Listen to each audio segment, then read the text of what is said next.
그러나 버텨온 그 시간을 스스로에게 칭찬해 줬으면 좋겠어요. 잘 살았다. 그만큼 버텼으면 괜찮다. 부모님을 모시기도 했고 또 자식들 건사하고 그게 남은 거죠. 그러니까 일단은 그렇게 스스로에 대한 생을 긍정하는 마음이 있었으면 좋겠다 하는 생각이 일단 들고요. 그 다음에 이제 속상한 게 뭐냐면 인생을 좀 즐기며 살았으면 좋겠는데 너무 허리띠 졸라매고 즐겨야 할 때 즐기지 못하고 오늘까지 왔다. 이게 우리의 잘못된 삶의 방식 때문에 그러긴 해요. 행복을 언제나 미래의 부분으로 남겨두고 우리가 사는 경향이 있죠. 우정의 공동체를 만드는 일이 무엇보다도 중요하다. 나의 고단한 마음을 함께 나누고 괜히 만나기만 해도 껄껄 웃으며 지낼 수 있는 사람들, 정말 보기만 해도 마음이 즐거워지는 우정의 공동체 만들어야 되고, 그 다음에 삶의 중요한 것은 보람이 있어야 사는 것인데 나의 경험을 누군가에게 나누어 줌으로 보람을 느낄 수 있는 일을 찾으면 참 좋겠어요. 제가 좋아하는 프랑스인 신부님이 계신데 아베 피에르라고 하는 분입니다. 그분은 엠마우스 운동이라는 운동을 벌였어요. 엠마우스 운동은 집 없는 사람들에게 살 거처를 마련해주는 운동입니다. 그 일을 열심히 하고 있을 때인데 어느 날 누가 달려오더니 큰일 났다고 그러는 거예요. 아무개가 자살을 하려고 그래요. 그래서 이 아베 피에르가 열심히 달려가 봤습니다. 왜 생을 포기하려고 합니까? 그러자 그가 자기 이야기를 꺼냅니다. 어린 시절에 고아가 되었던 이야기, 고아원에서 자라났던 이야기, 성인이 되기 전에 고아원을 떠나가지고 고생스러운 삶을 전전했던 이야기, 가정을 이루어서 행복할 줄 알았는데 아내가 집을 버리고 떠나가고 빈곤 속에 처해 있는 자기의 이 처지를 생각하니까 살아야 할 아무런 이유가 없다는 거예요. 그래서 인생을 끝내려고 한다고. 아베 피에르가 대답합니다. 듣고 보니 정말 죽고 싶은 당신의 마음을 알겠어. 그런데 기왕 죽기로 작정을 했으니 죽기 전에 나를 좀 도와주지 않겠소? 내가 집 없는 사람들을 위한 집을 지어주는 운동을 하고 있는데 당신의 도움이 필요하다고. 그 사람은 죽기를 포기하고 피에르를 도와서 이 엠마우스 운동의 초창기 멤버가 됩니다. 나중에 그는 회고하듯 이야기합니다. 그때 아베 피에르가 자기에게 와서 훈계를 놓는다든지 돈 몇 푼을 지어줬다면 자긴 죽었을 거래. 그러나 그분이 와가지고 나를 도와달라고 얘기했기 때문에 자기의 삶에 의미가 발생했고 그 일을 하다 보니까 내가 살아야 할 이유를 발견하게 됐다 하고 말합니다. 돈으로 할 수 있는 일이 적다 할지라도 내가 가지고 있는 경험, 내가 가지고 있는 여러 가지 가능성들을 가지고 나보다 더 어려운 처지에 있는 사람들을 돕는 그런 일에 나선다고 한다면 돈이 주지 못하는 만족을 누릴 수 있지 않을까. 네, 안녕하세요. 갈렙 선교학교에 오신 여러분들을 정말 주님의 이름으로 환영합니다. 여러분들이 그냥 생각하시기에는 어쩌다 갈렙 선교학교? 이건 뭐 하는 데지? 하고 궁금해서 오시거나 아니면 또 어떤 분들은 선교에 뭐 비전은 있는데 도대체 뭘 어떻게 해야 되는 거지? 좀 알고 싶다 하셔서 오시는 분들도 계시고 또 어떤 분들은 이제 솔직히 얘기해서 학점이 필요해서 또 오시는 분도 계실 수 있으리라 생각합니다. 여러분이 어떤 이유로 왔건 간에 이 학교에는 여러분 스스로 온 것이 아니고 하나님이 부르셨다라는 생각을 합니다. 제가 어떻게 그렇게 말씀을 드릴 수 있냐고요? 제가 경험해봐서 압니다. 10여 년 전에 멘토링 스쿨이라고 토요일날 2시부터 4시까지 하는 스쿨이 열렸었어요. 사실 그 시간이 참 애매한 시간입니다. 토요일날 2시부터 4시가. 학생 모집이 잘 안 되니까 어느 권사님이 이런 거 있는데 가서 좀 들어라. 너무 학생 수가 모자란다. 그래서 네. 했더니 이제 그 스쿨이 끝나고 나서 간사님이 오늘의 신문에 간증문을 내야 되는데 좀 써주세요. 그래서 네. 그랬더니 이제 좀 있다가 선교사 케어팀이 만들어지는데 거기서 좀 섬겨주세요. 그래서 네. 하고 했다가 지금 여기서 이 선교사 멤버 케어팀을 섬긴 지 10년째 하고 있습니다. 제가 처음에 멘토링 스쿨 등록한 것도 사실은 제 의지하고 관계없이 그런 게 있는지도 몰랐거든요. 관계없이 했지만 그것이 하나님의 부르심이라는 확신이 이제 세월이 지나면서 들었고, 그거는 여러분도 마찬가지일 거라고 생각합니다. 여러분 단지 그냥 궁금해서 뭘 어떻게 해야 되는 건지 해서 오셨을 수도 있지만, 사실은 하나님이 여러분을 지목하여 부르셨고 여러분을 이 사역으로 초대하셨다라는 생각을 합니다. 근데 이제 많은 분들이 생각하시기에, 아니 선교사가 나를 케어해야지, 내가 그냥 평신도인데 나 어떻게 선교사를 내가 케어하지? 라고 생각을 하실 수도 있습니다. 큰 오해이십니다. 처음에 내가 선교사 케어를 하고 선교사님 멘토링을 해 했더니 우리 남편도 그랬습니다. 가만히 있더니, 그러니까 선교사님이 당신을 케어해 주는 거죠. 그래서 아니 내가 하는데 했더니, 당신이?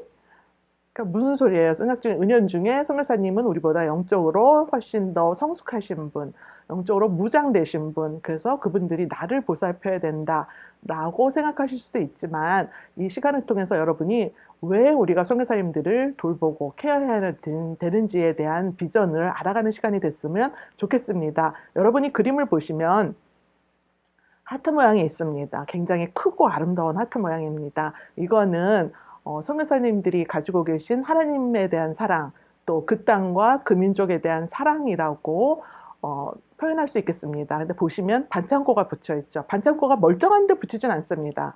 상처가 났을 때 소독을 하고 상처난 부위를 도려내고 또 연고를 바르고 반창고를 바르는 이런 여러 가지 과정들이 필요하게 됩니다. 저와 여러분이 맡아서 해야 될 일이 그런 일 중에 아주 작은 부분이라도 해야 되는 역할이 아닌가라는 생각을 해봅니다. 특별히 지금 손으로 이렇게 하트를 받치고 있는데, 이 하트가 무슨 소리예요? 받치지 않으면 땅에 떨어질 수도 있다라는 얘기죠. 선교사님들 정말 처음에 사역자 나갔을 때는 무슨 일이든지 할 것 같고, 내가 여기서 순교하고 말리라, 내가 여기에 뼈를 묻고 말리라 라는 의지, 또 그런 영성, 그런 성령 충만함을 가지고 나가시지만 여러 가지 원인으로 인해서 그 마음이 땅에 떨어질 수도 있습니다. 그거를 땅에 떨어지지 않도록 우리가 이렇게 받쳐드리는 역할, 그것이 저와 여러분에게 주님이 주신 비전이 아닌가라는 생각을 감히 해봅니다. 저를 잠깐 소개하자면, 앞에서도 말씀드렸지만 2차 선교본부에 속한 서빙고 멤버 케어 팀장을 맡고 있는 한수경 권사입니다. 앞으로 1시간 동안 여러분과 함께 하겠습니다. 반갑습니다. 자, 여러분은 선교사님 하면 도대체 어떤 이미지를 기대하세요? 많은 거를 희생해야 될 분이라고 생각하시죠. 오지에 살아야 되고, 또 열악한 환경에서도 살아남아야 되고, 어떤 상황 가운데에서도 하나님의 용사로 지치지 않고 영적 싸움에 나가야 되고, 또 거의 예수 그리스도다운 삶을 이 땅에서도 살아가야 되고, 늘 거룩해야 되고, 늘 성령 충만해야 되고, 늘 말씀과 함께 해야 된다라고 생각을 하고 계실 수도 있습니다. 그런데 그들도 연약한 인간의 모습이 그 안에는 있습니다. 우리 모두 다 연약함 주님 아시고, 그래서 홀로 그들을 그 땅 가운데 내버려 두지 않고 이렇게 후방에서 함께 기도하고 선교사 케어할 수 있는 많은 분들을 같이 붙여주지 않으셨나라는 생각을 합니다. 또 우리가 원하는 거는 기적 같은 일을 해내고야만은 선교사님을 기대합니다. 정말 미신이 창궐하고 또 우상이 넘치는 그 땅에 들어가셔서 그들을 회심시키고, 그들이 우상을 태우게 하고 미신을 완전히 박살내게 하고 또 세례를 받고 교회를 세우고, 그런 기적 같은 일 해내리라 기대를 합니다. 또 의료진이 없는 그 땅에 아픈 분이 생겼을 때 손을 얹고 안수 기도를 하면 모두 다 치유받고 거뜬해지는 그런 기적도 우리는 기대를 합니다. 사실은 알라딘의 요술 램프는 문지르기만 하면 지니가 나와서 모든 것들을 다 해결해 줍니다. 물론 선교사님들 기도하십니다. 물론 선교사님들 주님께 울부짖습니다. 그렇다고 늘 희생, 늘 기적, 이거를 이루고 우리가 기대하기는 조금 어렵지 않나, 기대해서는 좀 힘든 부분이 있지 않나라고 생각을 합니다. 그런데 파송한 교회나 파송한 선교단체에서도 가끔은 그들이 얼마나 희생했나, 그들이 얼마나 기적적인 일을 베풀었나, 이런 거를 가지고 선교사님들을 판단하는 오류를 범하기도 합니다. 얼마나 힘드시겠습니까? 정말 그들도 우리가 후방에서 그런 거를 기대한다는 거를 알고 계십니다. 그래서 그들은 정말 그런 걸로 인해서 또 어려운 시간을 보낼 수도 있습니다. 그들이 얼마나 연약한 존재인지는 앞으로도 또 나눠볼 시간을 갖도록 하겠습니다. 그런 기대감으로 인해서 우리 선교사님들은 영적으로, 심리적으로 이런 어떤 부담감, 압박감, 그런 거를 느끼실 수도 있는데 사실은 그분들이 그런 거를 느끼지 않도록 보호하고 또 함께 손잡아주는 그런 역할이 우리의 역할이 아닌가 싶습니다. 그리고 특별히 선교사님들 가운데 힘든 일이 생겼을 때, 예를 들어서 교통사고가 나서 뼈가 부러졌다, 암에 걸렸다, 이런 거는 파송교회나 파송선교단체에 이야기하기가 그렇게 부끄러운 일이 아닙니다. 내가 이렇게 힘듭니다. 저를 위해서 중보기도 해주십시오. 그러면 또 후방에서 열심히 기도를 합니다. 근데 만약에 선교사님이 영적으로 너무 눌리고 있습니다. 기도가 안 됩니다. 말씀이 들어오지 않습니다. 그래서 요새 어떤 때는 너무 힘이 들고 너무 우울합니다. 나는 그냥 아무것도 하기 싫습니다. 선교지에 있는 이런 현지인들 정말 꼴도 보기 싫고 같이 이야기하고 싶지도 않습니다. 이런 이야기를 후방에 있는 파송교회나 선교단체에 이야기하기는 참 많이 어렵습니다. 입장을 바꿔놓고 생각하면 이제 그 선교사님들의 그런 심리도 여러분들이 이해할 수 있으리라 생각합니다. 그래서 그런데 우리가 늘 그들의 육신적인 질병만을 위해서 기도할 수는 없습니다. 그들이 얼마나 힘들고 얼마나 그 영적 싸움 가운데 많은 공격 가운데 놓여 있는지를 우리가 알게 되면 그들이 뭐 영적으로 좀 다운됐을 때, 뭐 기도도 하기 힘들 때, 혼자 외로울 때 우리가 손잡아 줄 수 있는 그런 마음이 들지 않을까라는 생각을 감히 해봅니다. 선교사님들이 겪게 되는 어려움에는 여러 가지가 있습니다. 여러 요인들이 있겠죠. 어떤 어려움, 현실적인 어려움이 있는지 함께 한번 나눠보도록 하겠습니다. 우선 현지인의 배신이 있습니다. 한 10여 년 된 것 같아요. 독일 선교사님이 터키에 이제 파송이 되셔서 열심히 사역하셨습니다. 현지인 아주 신실한 청년을 만나서 회심했고 그 청년하고 굉장히 열심히 사역을 많이 했습니다. 그래서 그 선교사님도 이 현지인을 믿게 됐고, 이런 신실한 청년을 저에게 붙여주셔서 너무 감사합니다라는 생각을 하고 그렇게 믿고 의지했는데 어느 날 그 현지인 청년이 칼을 가지고 선교사님 찾아옵니다.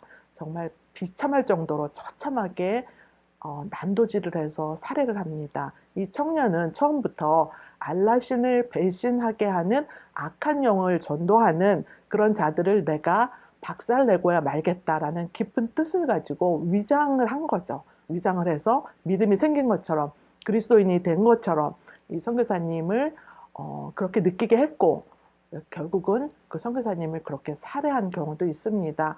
그 사모님 마음이 그 모든 거를 같이 보고 겪었던 사모님 마음은 도대체 어떠시겠어요? 여러분이 상상할 수 없는 그런 아픔, 배신감 느낄 수 있습니다.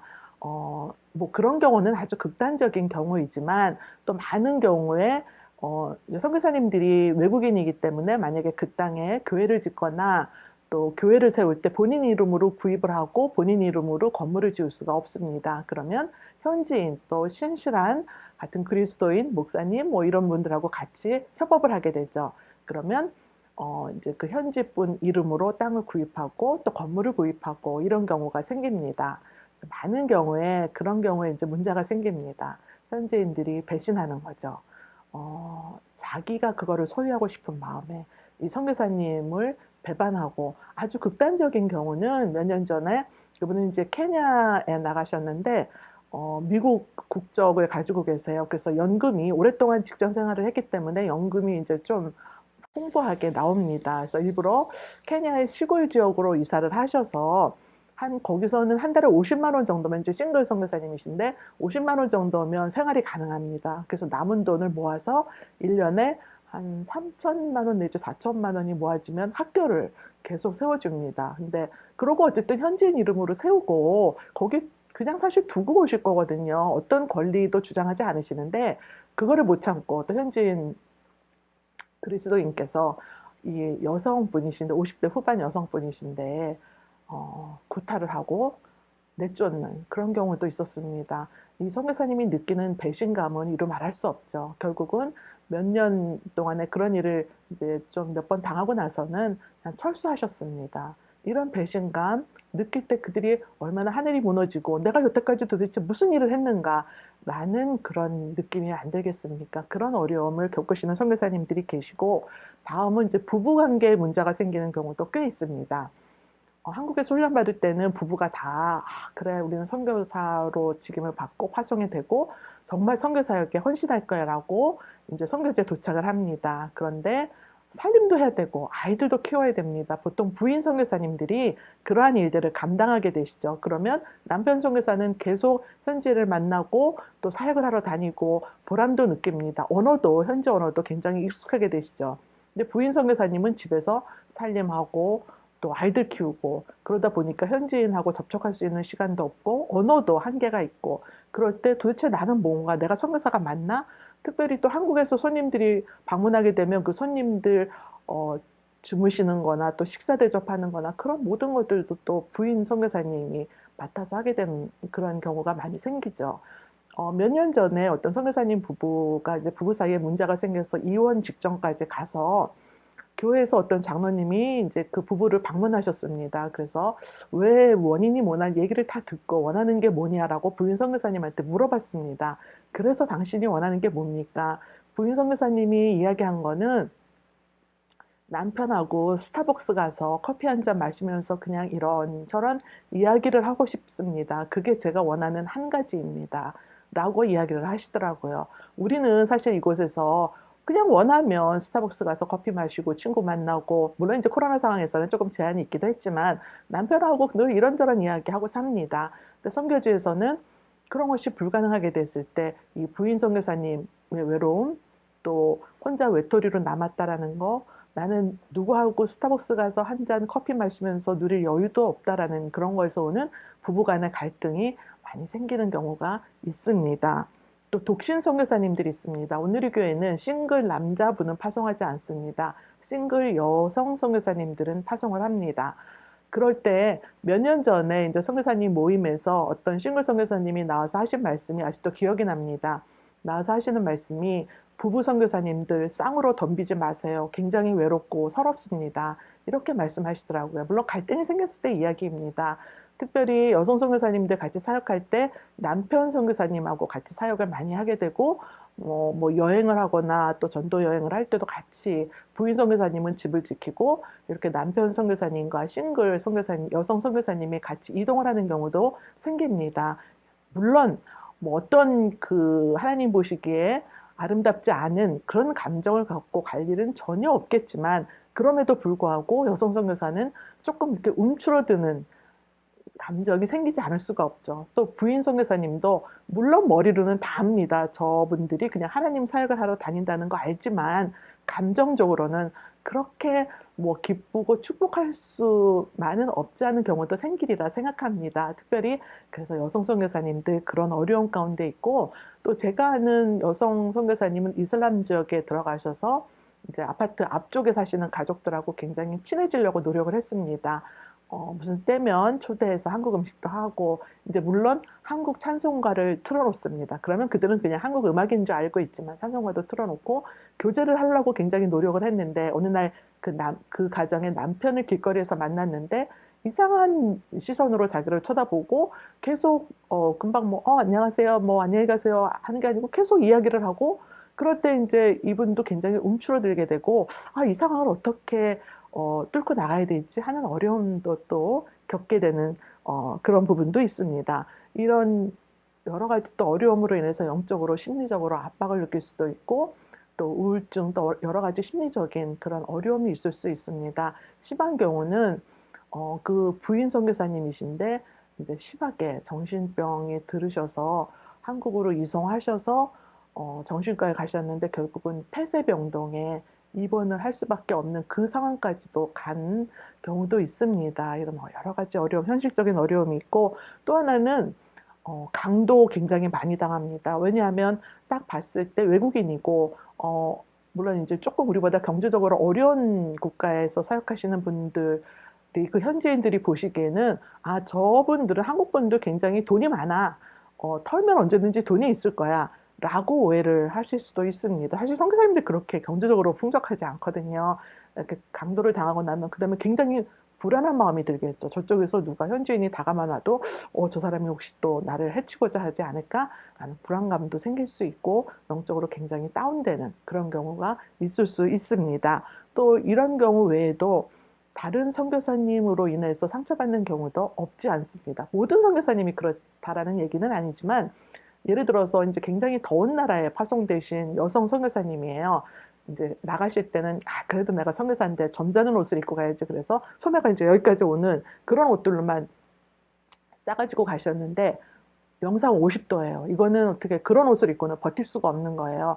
그 얘기를 여기 너무 더워요 했더니 이제 한국에 계신 어느 권사님이 그러면 내가 돈을 조금 보낼 테니까 그 돈으로는 어떤 것도 하지 말고 시원한 옷만 사 입으세요. 해서 이제 이분이 이제 비자 때문에 이렇게 다른 조금 이웃 나라로 갔을 때 또 마침 옷을 굉장히 세일을 하는 게 있어서 옷을 이제 서너 벌 사가지고 와서 이제 그 옷을 입었더니 또 그 사회에 이런 소문이 났습니다. 저 선교사는 오자마자 사역은 안 하고 옷만 쇼핑하러 다녀. 그러니까 몰라서 하시는 오해를 하시는 거죠. 그 사정을. 그런데 돌아 그 얘기를 본인이 들었을 때는 또 굉장히 마음이 어렵습니다. 나는 그게 아닌데 이거를 누구 붙들고 오해라고 얘기할 수도 없고 또 그렇게 하는 것도 좀 구차해 보이고 그런 게 서로의 그 조금씩 숨겨져 있는 그런 사실들로 인한 마음의 어려움 그런 것들도 있을 수 있습니다. 그래서 이런 여러 가지 어려움들을 한번 돌아봤습니다. 그래서 우리가 생각할 때 우리 선교사님들은 이런 이미지를 원합니다. 정말 완전 근육맨, 강하고 영적 싸움에 나가서 반드시 이기고 말 거야. 늘 투지가 넘치고 성령 충만한 그런 선교사님들을 우리는 기대하지만 사실은 그 안에 연약한 선교사님들이 있습니다. 우리 선교사님들은 복음을 전하기 위하여 그 땅까지 주님이 보내신 주님의 용사입니다. 그들을 케어해서 그들이 늘 정말 힘센 이런 군인의 모습, 영적 용사의 모습을 유지하도록 그들을 돌보고 케어하는 곳이 후방에 있는 우리의 역할이 아닌가. 그들은 당연히 또 기쁘게 그런 섬김을 받을 만한 그런 존재라는 것을 여러분들이 아셨으면 좋겠습니다. 그런 여러 가지 현실적인 어려움 외에 이제 타 문화로 이제 가셨을 때 문화 충격 당연히 있습니다. 처음에 겪는 문화 충격으로는 언어의 문제가 있겠죠.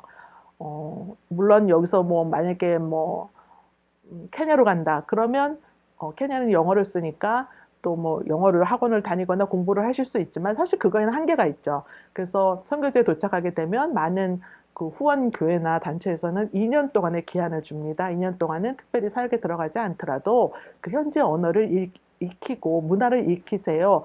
라는 그 기간을 줍니다. 근데 어떤 분은 사실은 나이가 많아서 나가신 분, 또 특별히 언어에 재능이 없으신 분은 2년을 거기서 산다 할지라도 충분히 현지인과 이렇게 교류할 만한 그 언어의 능력을 얻기에 힘드신 분도 계십니다. 그러면 그런 분들은 늘 그러면 나는 포기할래. 나는 통역하고 일할래.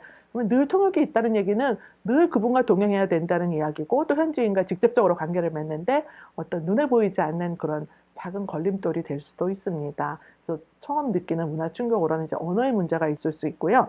또 일상생활도 당연히 변하게 됩니다. 우리는 뭐 동해를 가건 또 은행을 가건 병원을 가건 뭐 늘 어떤 절차로 우리가 이렇게 처리를 해야 되는지 굉장히 익숙합니다. 그런데 현지에 갔을 때 도대체 뭐 운전면허는 어떻게 따야 되며 집은 어떻게 구해야 되며 아팠을 때 병원은 어떻게 가야 되며 보험은 어떻게 되며 이런 거에 대해서 전혀 익숙하지 않습니다. 그러면 거기서 굉장히 정서적으로 불안하게 되고 느끼는 거는 나 집에 가고 싶어, 나 한국 가고 싶어 이런 생각을 가지실 수도 있습니다. 또 다음으로 겪는 문화 충격에는 정체성의 혼란이 있을 수 있고 인간관계 변화들도 있을 수 있습니다. 사실 한국에서는 이제 선교사로 나갑니다. 그러면 주위에 있는 많은 그리스도인들이 선교사님 기도하겠습니다. 선교사님 뭐 드시고 싶은 거 없으세요? 선교사님 필요하신 거 없으세요? 이렇게 우리가 영적으로 조금 존중해드리고 이렇게 조금이라도 대접을 해드리고 그런 마음이 있습니다. 근데 현지에 도착하시면 그분들은 현지인들을 만나서 그들의 회심을 도와야 되고 그들과 함께 일을 해야 되기 때문에 조금 더 이제 그들과 친해지기 위해서 더 많은 노력을 해야 되고 특별히 비자 문제로 그 현지에서 이제 사업을 하시는 분들도 많이 계십니다. 주로 하시는 게 요새는 이제 그 한국 문화, 케이팝 이런 게 굉장히 유행하기 때문에 뭐 한국어 학원 또 아니면 태권도 학원 아니면 한국 식당 이런 거를 하십니다.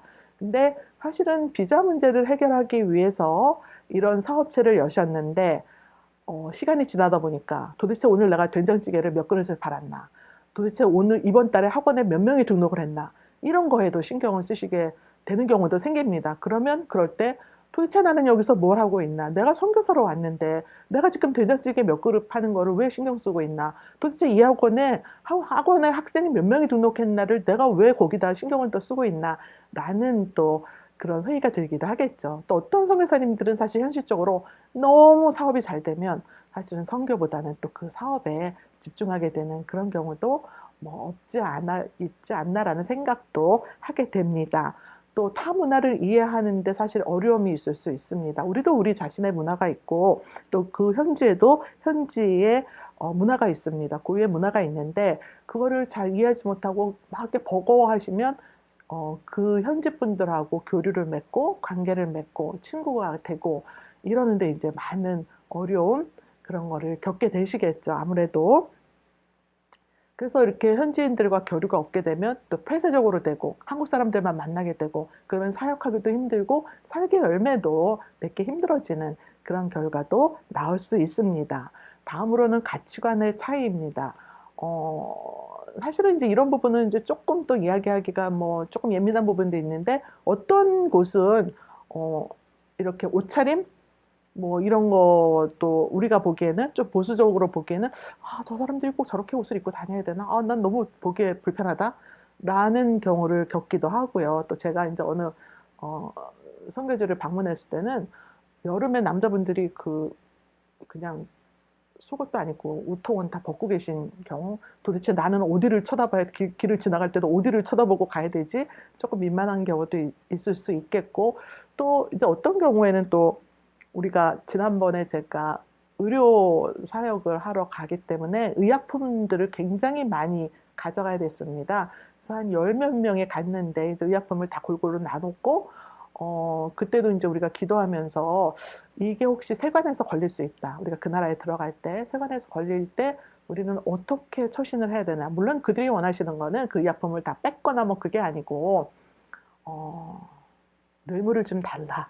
이런 의미죠. 우리도 그걸 알죠. 그럴 때 우리가 뇌물을 주고 그냥 그 약을 가지고 통과를 하는 게 맞나? 아니면 하나님께 그냥 맡겨서 약을 뺏기더라도 우리가 그런 하나님 뜻에 어긋나는 일은 하지 않는 게 맞나라고 이제 의논을 하고 저희가 그러면 우리는 어떤 경우에도 그 세관원에게 뇌물을 주지 않는다. 이렇게 하고 기도를 하고 통과를 하는데 이제 한 명 한 명 세관을 통과할 때마다 정말 감사기도 드리면서 근데 이제 한 명이 걸렸어요. 젊은 청년이었는데 걸렸는데 이제 약을 맨 밑에다 두고 그 위에다 자기 옷이랑 여러 가지 옷을 이렇게 쌓아두고 갔거든요.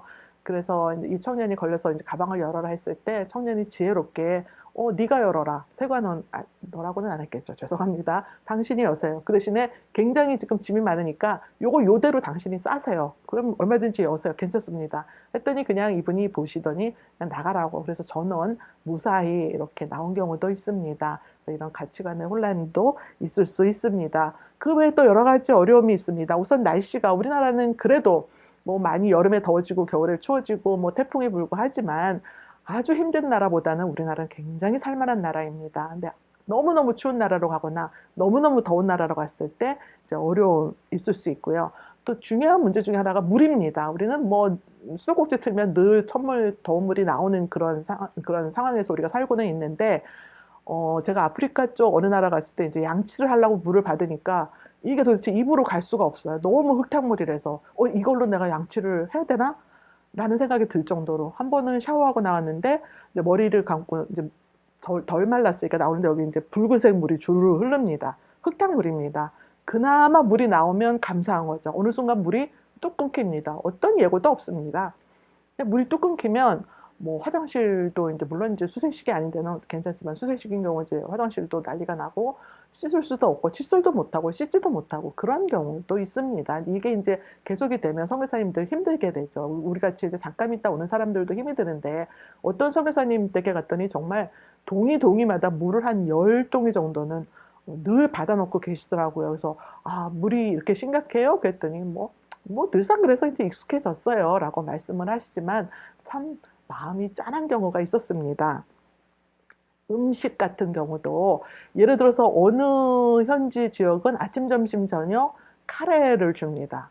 그것도 우리가 먹는 맛있는 카레가 아니고 그냥 고수 들어가고 야채도 별로 없는 그런 카레입니다. 근데 저처럼 성교사가 아닌 사람은 이렇게 줬을 때 조금 입맛이 조금 그렇다 하면 그냥 일부분만 먹고 일부분 저건 이건 너무 많아서 덜어서 먹겠습니다 하고 이렇게 먹을 수 있는데 선교사님들은 사실은 그게 안 되더라고요. 내가 선교사인데 현지인이 주는 건데 대접을 했는데 다 먹어야지 하면서 제가 볼 때 저 많은 밥이 다 위로 들어갈까 할 정도로 많은 거였는데 이 선교사님 그냥 그걸 다 드시더라고요. 현지인이 얼마나 또 힘든 가운데 줬는지를 대접하는 마음을 알기 때문에 문제는 다 먹었다고 더 주시더라고요. 그래서 저는 이제 이미 끝내놓고 저분이 저걸 어떻게 해결하지? 또 드시더라고요. 현지인들 마음을 알기 때문에 대접하고자 하는 마음. 그래서 이렇게 음식에도 또 힘든 경우가 있고 독특한 관습 같은 거 있을 수 있습니다. 예를 들어서 이제 손으로 드시는 분들이 있죠. 저는 그런 지역에 갈 때도 이제 숟가락을 싸갖고 갑니다. 그래서 미리 양해를 구합니다. 음식이 나오면 나 아직 손으로 못 먹으니까 나 이거 숟가락 써도 될까요? 그러면 이제 당연히 현지 분들도 그러세요. 선교사님들 못 그럽니다. 당연히 마음도 그분들과 동일시되어 있기 때문에 또 그 손으로 먹는 음식이 우리 밥처럼 이렇게 찰진 밥이 아니고 날아다니는 쌀, 거기다가 또 카레 같은 게 이렇게 국물이 들어갔기 때문에 질퍽질퍽해서 진짜 이렇게 모아지지 않거든요. 손에 벌창이 되거든요. 그래도 그냥 손으로 또 맛있게 드시면서 손맛이 더해져서 더 맛있다고 이렇게 말씀을 하십니다. 물론 적응을 잘 하시는 분은 문제가 없겠지만 처음에 가거나 또 그런 게 이제 잘 적응이 힘드신 분들 이런 어려움 가운데 있을 수 있습니다. 또 위생적이지 못한 환경, 우리보다 조금, 우리도 사실 60년대, 50년대에는 당연히 그렇게 위생적이지 못한 상황이 있었었죠. 근데 아직도, 이렇게 좀 우리보다 경제적으로 어려운 나라에 가면 그런 지역이 많이 있습니다. 또 벌레, 제일 무섭죠. 도마뱀은 오히려 굉장히 고마운, 벌레입니다. 그래서 만약에 제가 이제 어디 선교지에 갔을 때 도마뱀이 벽에 많이 있다. 그래도 별로 이렇게 안심이 됩니다. 나쁜 해충들을 잡아먹기 때문에 더 무서운 거는 사실은 모기입니다. 모기에 물리면 말라리아 걸리게 되고 댕기열도 걸리게 되고 여러 가지 질병으로 옮기기 때문에 모기는 굉장히 조심하셔야 됩니다. 우리 선교사님들 특히 그 자녀분들 중에 말라리아를 여러 번 걸렸던 자녀들이 꽤 있습니다. 처음에는 이제 모르고 너무 당황하시고 뭐 어떻게 해야 되지 하는데 이제는 그게 몇 년 지나고 나면 또 선교사님들도 익숙해지셔서 말라리아 걸렸네. 이 약 먹으면 되겠네 하시는 경우도 있지만 사실은 댕기열 같은 경우도 굉장히 위험한 그런 질병입니다. 사실 그리고 실제적으로 작년에도 우리 선교사님 자녀 한 분이 동남아에서 사역하시는 선교사님인데 그 자녀가 딸인데 댕기열 걸려서 의식불명 상태로 됐고 지금 1년이 지났는데 아직도 그 식물인간 상태에 있습니다.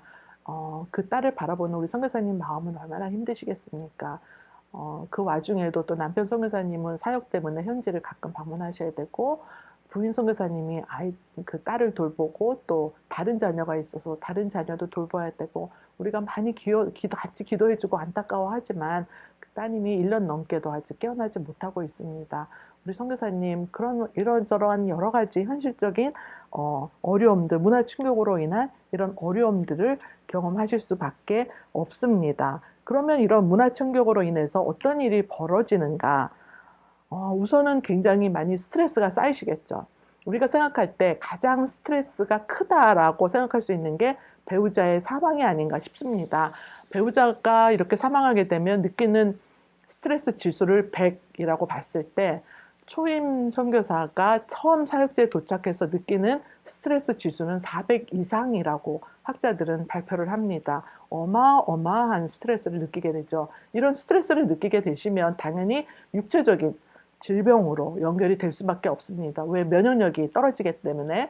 또 한국에서는 이제 뭐 2년마다 한 번씩 우리가 종합검진을 다 할 수 있지만 선교지에서는 그게 어렵고 또 의료 시스템이 한국보다 발전하지 못한 그런 지역에서는 뭐 좀 몸이 힘들고 아프고 할 때도 의료 서비스를 즉각 받으실 수 없는 그런 상황에도 놓이게 됩니다.